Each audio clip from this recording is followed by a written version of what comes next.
बहुत समय पहले की बात है। राजस्थान के रेगिस्तान के बीचों बीच एक विशाल महल था, कालगढ़ किला। ये किला दूर दूर तक अपने वैभव, रहस्य और आतंक के लिए जाना जाता था।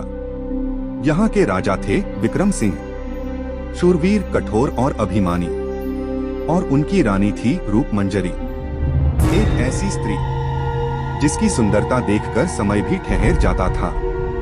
लेकिन उसकी आंखों में हमेशा एक अनजाना डर छिपा रहता। लोगों का कहना था कि रानी कभी मंदिर नहीं जाती। वो रात को महल की छत पर खड़ी रहकर चांद से बातें करती है, और कई नौकरों ने उसे महल की दीवारों से गुजरते देखा था।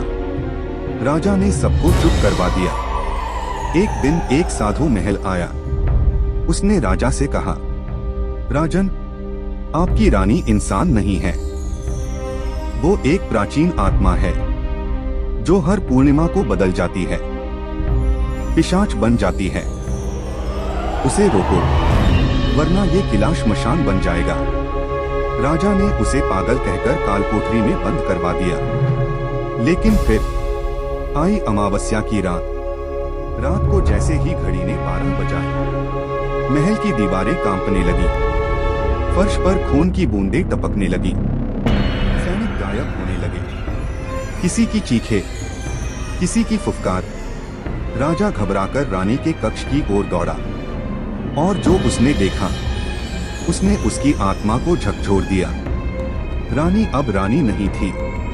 उसके बाल हवा में उड़ रहे थे, आंखें जल रही थीं, चेहरे पर एक भयानक मुस्कान, और पीछे सैकड़ों आत्माएं उड़ रही थीं। रानी बोली, मैं वो हूँ जिसे 100 साल पहले इसी महल में जलाया गया था। मैं पिशाच आत्मा हूँ जिसे शाप मिला था। प्रेम पाने के लिए मुझे राजाओं का खून पीना होगा। राजा विक्रम सिंह ने तलवार निकाली, पर बहुत देर हो चुकी थी। रूपमंजरी ने हवा में उड़ी और राजा पर टूट पड़ी। एक चीख और सन्नाटा। सुबह महल वीरान था। सभी सैनिक मारे जा चुके थे।